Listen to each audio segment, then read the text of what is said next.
अथ श्रीरामभुजङ्गप्रयातस्तोत्रम्। विशुद्धं परं सच्चिदानन्दरूपं गुणाधारमाधारहीनं वरेण्यं महान्तं विभान्तं गुहान्तं गुणान्तं सुखान्तं स्वयं धाम रामं प्रपद्ये।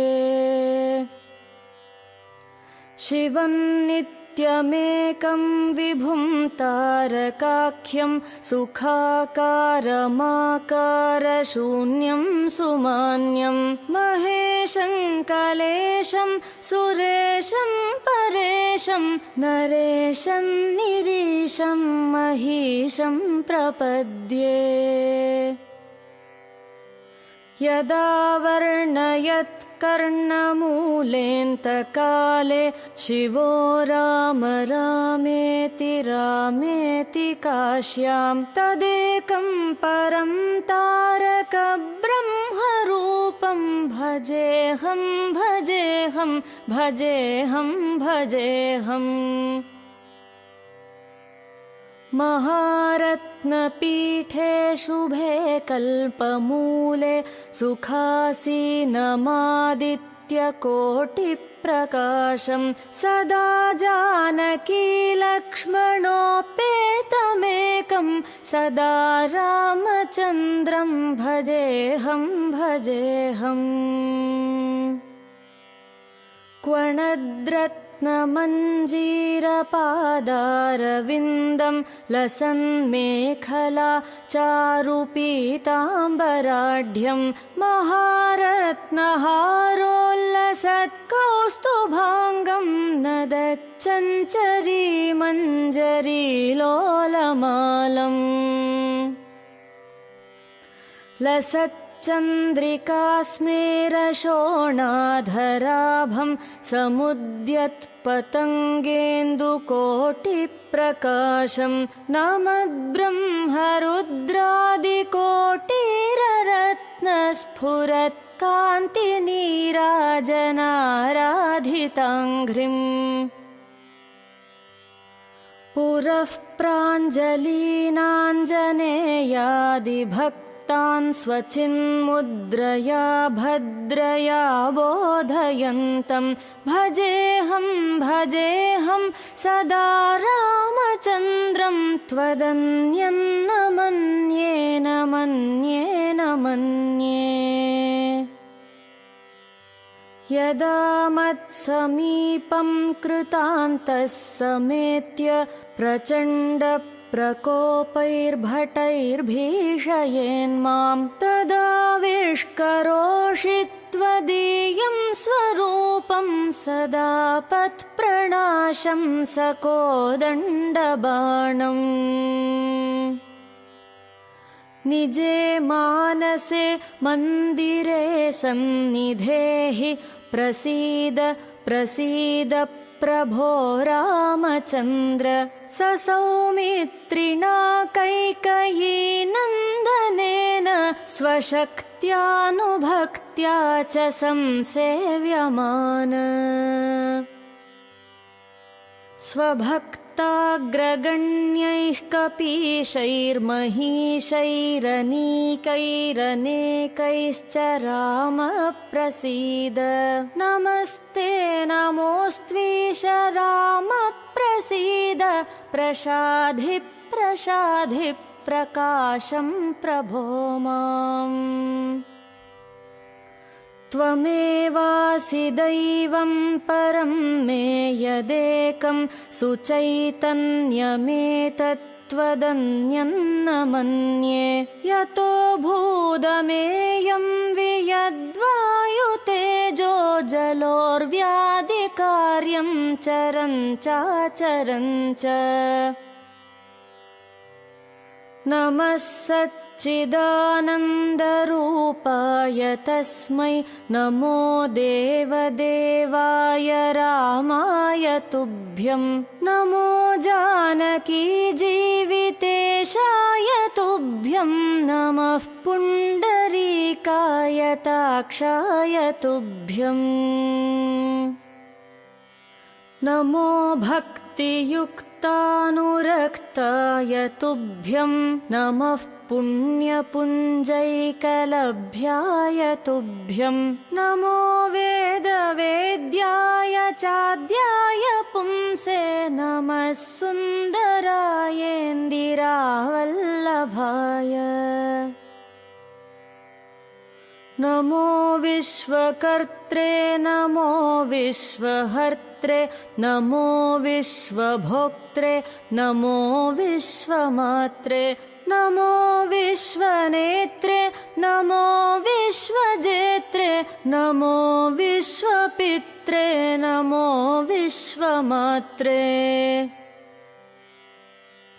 नमस्ते नमस्ते समस्तप्रपञ्च प्रभोग प्रयोग प्रमाण प्रवीण मदीयं मनस्त्वत्पदद्वन्द्वसेवां विधातुं प्रवृत्तं सुचैतन्यसिद्ध्यै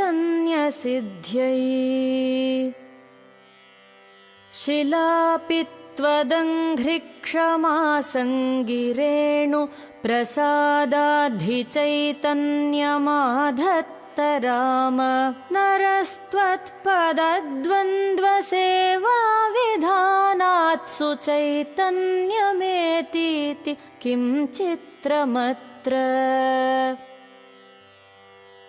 पवित्रं चरित्रं विचित्रं त्वदीयं नराये स्मरन्त्यन्वहं रामचन्द्र भवन्तं भवान्तं भरन्तं भजन्तो लभन्ते कृतान्तं न पश्यन्त्यतोऽन्ते स पुण्यः स गण्यः शरण्यो ममायं नरो वेदयो देवचूडामणिं त्वां सदाकारमेकं चिदानन्दरूपं मनोवागगम्यं परं धाम राम प्रचण्ड प्रताप प्रभावाभिभूत प्रभूतारिवीर प्रभो रामचन्द्र बलन्ते कथं वर्ण्यतेऽतीव बाल्ये यतो खण्डिचण्डीश कोदण्डदण्डः दशग्रीवमुग्रं सपुत्रं समित्रं सरिद्दुर्गमध्यस्थरक्षो गणेशं भवन्तं विना रामवीरो नरो वासुरो वामरो वा जयेत्कस्त्रिलोक्याम् सदा राम रामेति रामामृतं ते सदा राममानन्दनिष्यन्दकन्दं पिबन्तं नमन्तं सुदन्तं हसन्तं हनूमन्तमन्तर्भजेतन्नितान्तम् सदा राम रामेति रामामृतं ते सदा राममानन्दनिष्यन्दकन्दं पिबन्नन्वहं नन्वहं नैव मृत्योर्बिभेमि प्रसादादसादात् तवैव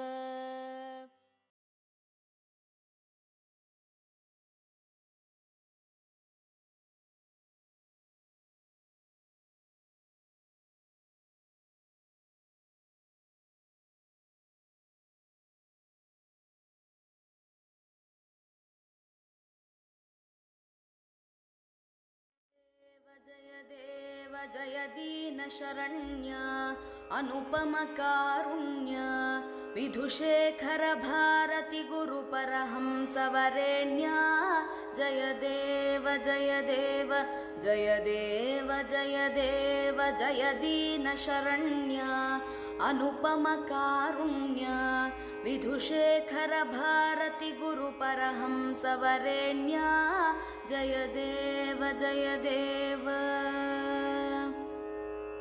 गुरुचरणाम्बुजभृङ्ग त्यक्ताखिलसङ्ग नतजनसदयापाङ्गा कृतसंसृतिभङ्गा जय देव जय देव गुरुचरणाम्बुजभृङ्ग त्यक्ताखिलसङ्ग नतजनसदयापाङ्गा कृतसंसृतिभङ्गा जय देव जय देव जय देव जय देव जय दीनशरण्या अनुपम कारुण्या विधुशेखर भारती गुरुपरहंसवरेण्या जय देव जय देव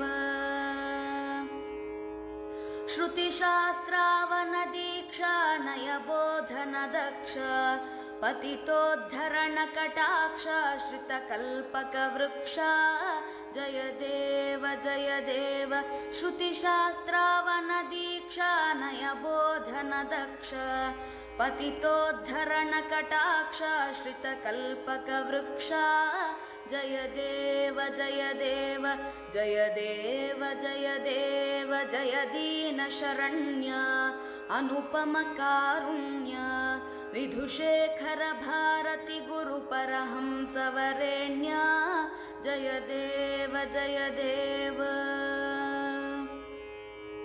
आस्तिकता सम्पोष स्मितपूर्वक भाषा भक्त्यैवाहिततोष सकलाघसुशोष जय देव जय देव आस्तिकता सम्पोष स्मितपूर्वक भाषा भक्त्यैवाहिततोष सकलाघ सुशोषा जय देव जय देव जय देव जय देव जय दीनशरण्या अनुपम कारुण्या विधुशेखर भारती गुरुपरहंसवरेण्या जय देव जय देव